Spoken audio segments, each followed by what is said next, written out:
जब आप किसी को जानते हो और वो ऐसा करे ना तो तुम्हारी रातों की नींद हराम हो जाती है। ये बंदे का मैं मूवी देखने गई थी, इतना बोला बाला था इस मूवी का, इतना पॉपुलर हुआ कि मैं मूवी देखने चली गई और फिर होता है ये। अब खुद ही देख लीजिए। और इसका कहना भी कुछ और ही है इसमें, और इनका कहना यह है कि इसके दोस्त ने लिखा था ये, है ना, और फिर डिसअपियर मूड भी कर देता है इसका दोस्त। वाह। अब आप मैंने इसको રિપ્લાય તો દિયા હે, આપ કોલ કરવાથી બેટર છે કે હું તમને મેસેજ જ કરી દઉં, બરાબર છે? કેમ કે આઈ થિંક જે માણસ પોતાનો નંબર XYZ ફિયરના કારણે શેર ના કરી શકતા હોય એ માણસ પોતાનો ફોન કેમ આપી દે બીજા માણસને કે કોઈ ફ્રેન્ડને? એ that's a question, right? Close friend જ હશે તો જે પણ હોય તમારો ક્લોઝ ફ્રેન્ડ, गौरव पासवाना ऐसा कुछ तो नाम है उसका, या वो whoever, I just wanted to know who did that. Yeah. તો જેણે મેસેજ કર્યા છે એમણે તમે જ મેસેજ કરી દેજો, કારણ કે એ મારી સાથે વાત કરવા લાયક નથી એ માણસ. ઓકે, તો તમે એમને જણાવી દેજો.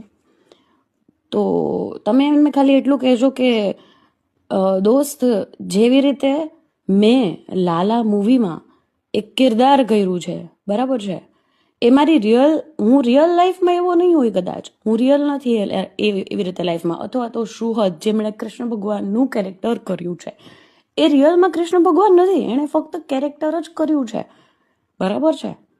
તો એ રિયાલિટી તો ખબર જ છે આપણે બધાને.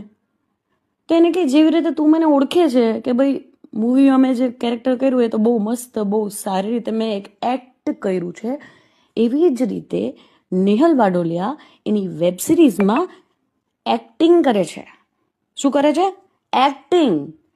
એને તારે રિયલ લાઈફમાં જજ કરવી હોય ને કે કેવી છે, શું કરે છે, કેટલી વિશે એની લાઈફમાં શો થાય છે, તો એના ખાલી ઇન્ટરવ્યૂ જો છે, બરાબર? એને કહેજો કે ખાલી એના ઇન્ટરવ્યૂ અને એના પોડકાસ્ટ જો છે, અને એ ના ખબર પડતી ને, અરે ચલો એમ ના ખબર પડે ને તો એ માણસ, મતલબ એને બુદ્ધિ નહીં, બુદ્ધિમાં કંઈક ઓછું હોય છે.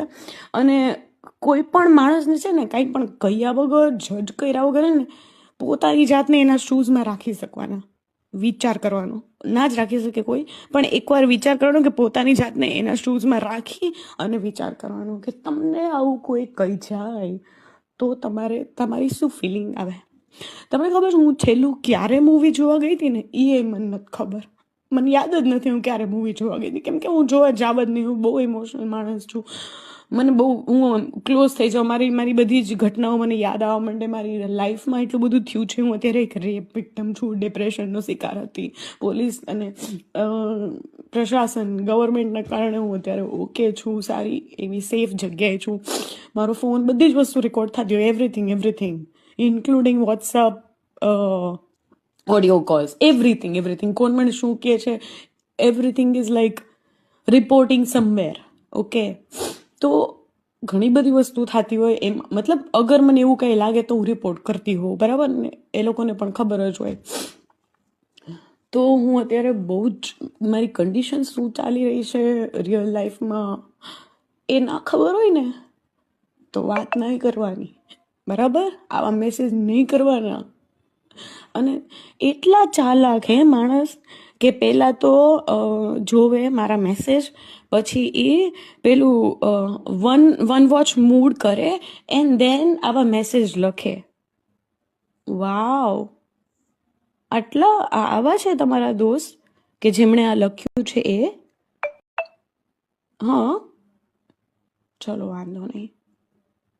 જય શ્રી કૃષ્ણ. આજ પછી છે ને કોઈ પણ છોકરીને આવા મેસેજ કર્યા પહેલાં, તમે નવા નિશાળા હશો પણ કોઈ પણ છોકરીને આવા મેસેજ કર્યા પહેલાં છે ને એટલું યાદ રાખજો કે ઇટ્સ 2026. કરેલા કર્મો, ચક્ર બધું વાપસ ફરવાનું છે. જેણે આ મેસેજ કર્યો ને એને કહેજો, બરાબર? હાલો. तो गाइस डिसाइड आप लोगों को करना है कि इनके दोस्त या इनके दोस्त ने ये बोला था या इन्होंने खुद. રાધે કૃષ્ણ.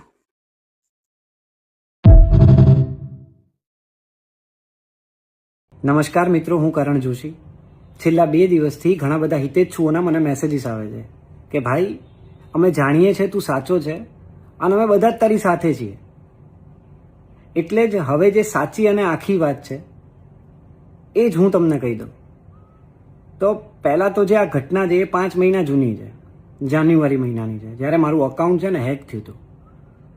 ત્યારે મારા અકાઉન્ટમાંથી ઘણા બધા લોકોને મેસેજીસ ગયા હતા, મારા મિત્રોને પણ ગયા હતા.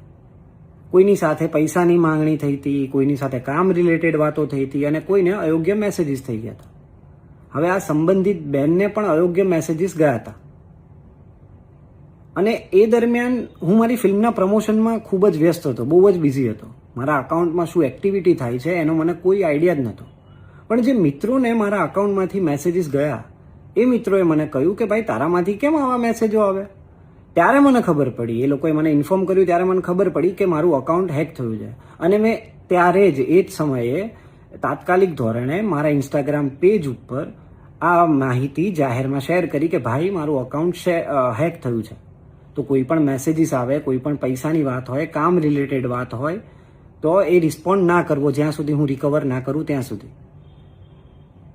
હવે આ સંબંધિત બેને પણ સ્પષ્ટ રીતે કહી દીધું હતું ત્યારે કે આ જે મામલો થયો એમાં મારી કોઈ વ્યક્તિગત સંડોવણી હતી જ નહીં. આ જે થયું છે એ હેકિંગના કારણે જ થયું છે. ત્યારે જ બધી ચોખવટ થઈ ગઈ હતી, ક્લિયર કટ ત્યારે જ બધું થઈ ગયું હતું. પણ હવે એ 5 મહિના જૂની ઘટનાને ફરી જે અલગ અલગ રીતે રજૂ કરવામાં આવી રહી છે તો એ હકીકત નથી. સત્ય જે પહેલાં હતું સત્ય એ જ છે, સત્ય બદલાતું નથી ક્યારેય. અને મારું ખાલી કહેવું એટલું જ છે કે કોઈ પણ ઓપિનિયન બનાવતા પહેલાં હકીકત શું છે ને પહેલાં જાણી લો. ઇન્સ્ટાગ્રામને કાયદો સમજીને ફાયદો ઉઠાવવામાં આવતો હોય ને એવું બધું મને અત્યારે લાગી રહ્યું છે. આ ના થવું જોઈએ, આ ખોટું છે.